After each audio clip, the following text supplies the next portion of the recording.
આજે મારે જમીન પર બેસવું પડે છે કારણ કે મારા જ નેતાઓ, મારી જ પાર્ટીના નેતાઓ જમીન પર આવવા તૈયાર નથી. આટલું પૂર આવ્યા પછી લોકોની સમસ્યાઓ હજી પણ, ત્યારે મારા જ એરિયાની અને મારા જ સોસાયટીની સમસ્યા જે હું છેલ્લા 6 મહિનાથી ઉજાગર કરી રહ્યો છું, આજે પણ તેવી ને તેવી જ છે. છેલ્લા 6 મહિનાથી ગટર ઉભરાવાથી લઈને, પાણીના ટેન્કરો મંગાવવાથી લઈને, રોડ ના થવાથી લઈને અને મારું કામ ના થવાથી લઈને આજે હું એટલો ત્રાસી ગયો છું. મારે કોને રજૂઆત કરવી કશી પણ ખબર નથી પડતી.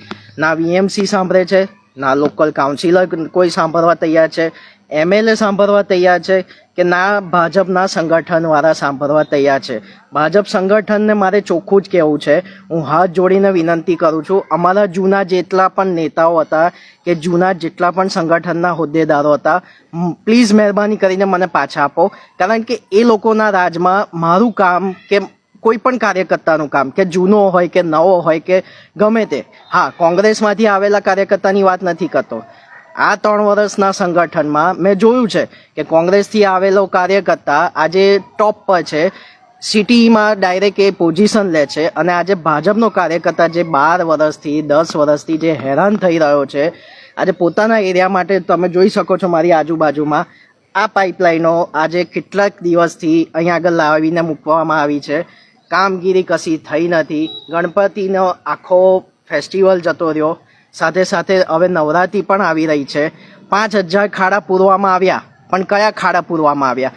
મેઇન રોડ પરના, સોસાયટીના ખાડા ક્યાં પૂરવામાં આવ્યા? મને બતાવો.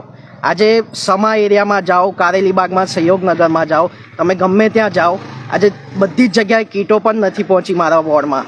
તો એ કીટોનું પહોંચવાનું કામ કોણ કરશે? આજે જે 5-5 હજારની જે વાતો હતી, અધિકારીઓ જે ફોર્મ ભરીને ગયા છે તે પણ આજ સુધી પહોંચાડવામાં નથી આવ્યા. તો મારી પાસે તો પુરાવા છે આ બધા. તો આ પુરાવા સાથે હું તમને રજૂઆત કરી રહ્યો છું. આજે મારે જમીન પર એટલે બેસવું પડે છે કારણ કે તમે પણ જમીન પર આવો, અને જમીન પર નહીં આવો તો મને લાવતા આવડે છે. તમે જોઈ શકો છો મેં કેટલા મેમ્બર બનાવ્યા છે, 110 મેમ્બર સક્રિય સભ્ય બનવા માટે. તો સક્રિય સભ્યનું કામ ખાલી મેમ્બર બનાવવાનું છે, આ મેમ્બર માટે કામ કરવાનું નથી. તો આ જેટલા પણ 110 જણ જે પબ્લિક જે મેમ્બર બની છે ને, પહેલાં તો એમને એવું આશ્વાસન મારે આપવું પડ્યું છે કે જે ભાજપની ભૂલો છે કરેલી પૂર્વ વખતે તે ફરીથી દોહરાવવામાં નહીં આવે, ત્યારે એ લોકો મેમ્બર બનવા તૈયાર થયા છે. તમે જાણી જ શકો છો આ વખતે વડોદરામાં કેટલું ટફ પડી રહ્યું છે ભાજપને મેમ્બર બનાવવાનું. બીજી વસ્તુ, મેં આજે જ પીએમઓને પણ રજૂઆત કરી છે. પીએમઓને મેં સ્પેશિયલી કહેવામાં આવ્યું છે કે તમે વડોદરામાં હાજર રહો, અને તમે જોઈ શકો છો આ પીએમઓના મેં જે રિક્વેસ્ટ કરી છે એ આખું તમને બતાવું.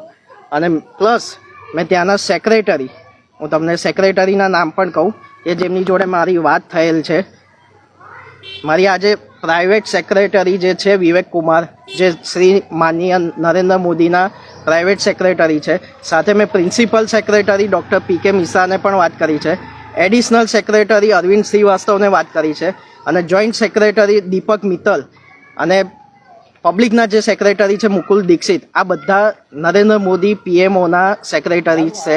એમને મેં મેલ કરેલા છે, અને સાથે સાથે પીએમઓને પણ રજૂઆત કરી છે કે હવે નરેન્દ્ર મોદીજી આપ પોતે અહીંયા આગળ પધારો, અમારું જે વડોદરામાં જે કરપ્શન થઈ રહ્યું છે એને બંધ કરો.